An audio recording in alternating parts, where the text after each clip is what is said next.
ReAwakening by Thomley. Chapter 3.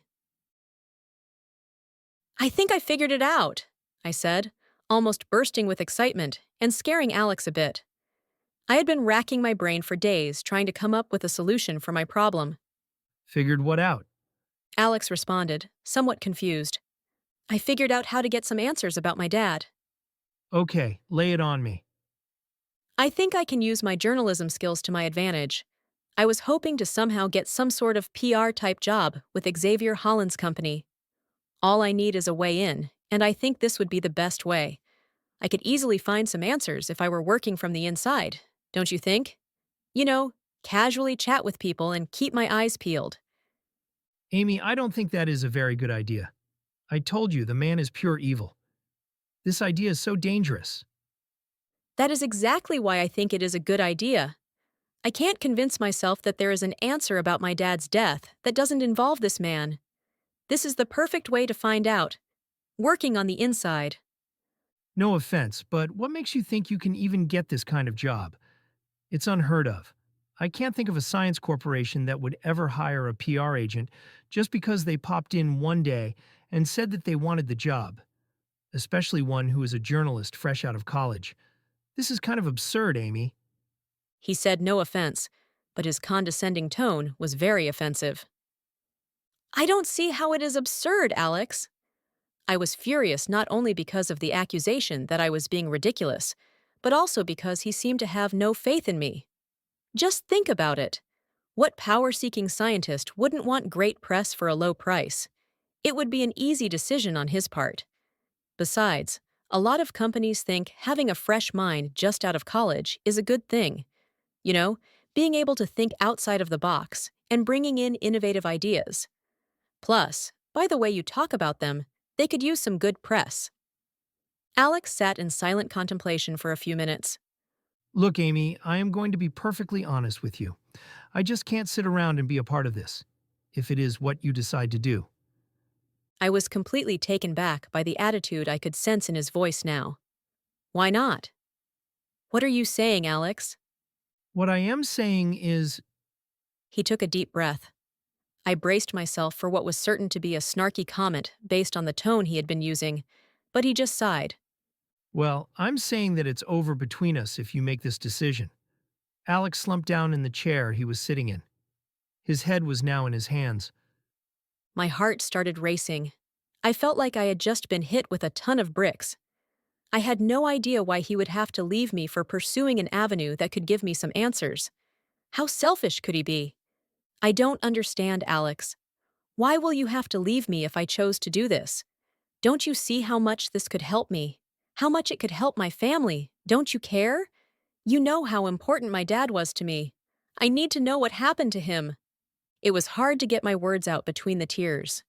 There was an abrupt pause after every two words as I struggled to catch my breath. I know that there is a chance it could help. Trust me, I know this. And I think it is great that you are fighting to find answers. I just don't feel like I can watch you spend a week discrediting everything my group has worked so hard to do.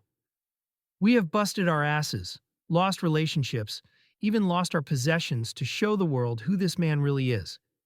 For me to stay here while you try to paint a different picture for everyone would be like a giant slap in the face. It would be like, I have done this all for nothing, and I am afraid that all I will do is resent you for it. I love you, Amy, but surely you can see where I am coming from. I sat silently on my sofa for what seemed like hours, but I am sure it was only a few minutes. I had just been blindsided.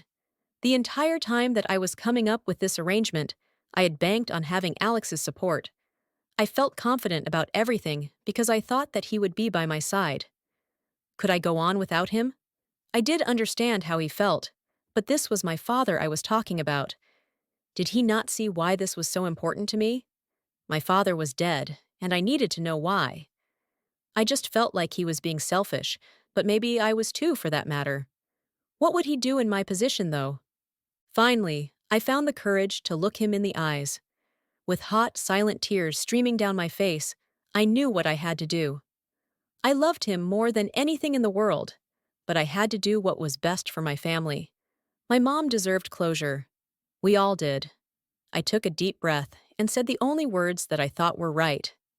I do realize where you are coming from, but this will haunt me for the rest of my days if I don't do something.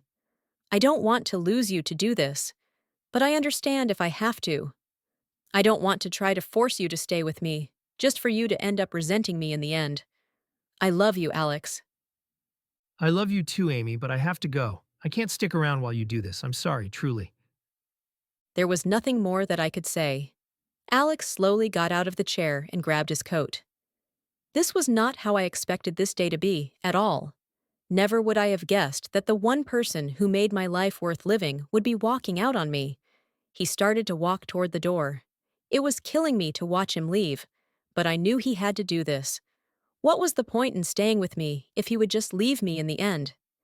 He could never forgive me for undoing his years of hard work. Why did it have to be like this? I slowly followed him to the door, choking back tears with each step that I took. He turned around and hugged me like he never had before. I was started sobbing so hard, I could barely even see. I didn't want to let go. I wanted to stay in his arms where it was safe, forever. If you change your mind, you know where to find me. I love you, Amy. Please be careful. I don't know what I would do if something bad happened to you. I love you too, Alex. I am so, so sorry. Please, change your mind. And with a tear, he was gone. I sat alone in my apartment, ugly crying. I was devastated. And once again, I felt alone in the world. My father was once my best friend, and then he died, along with a part of my soul. Alex filled that sorrowful hole in my heart, and now he was gone too.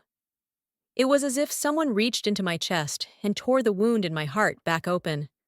The pain was more than I could bear. Why does everyone leave me? I curled up in a ball on my couch as tears just poured from my eyes. My whole body kept shaking, and my mind was in a state of panic.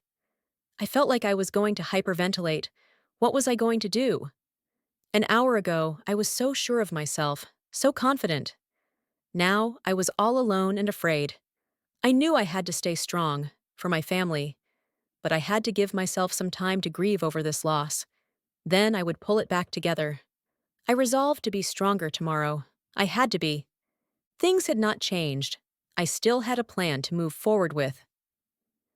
I got up from the couch and headed to my bedroom. It felt so good to lay down. I buried myself under the covers and cried some more. It was definitely going to be a night that I would cry myself to sleep. Please like and subscribe for more free audiobook content.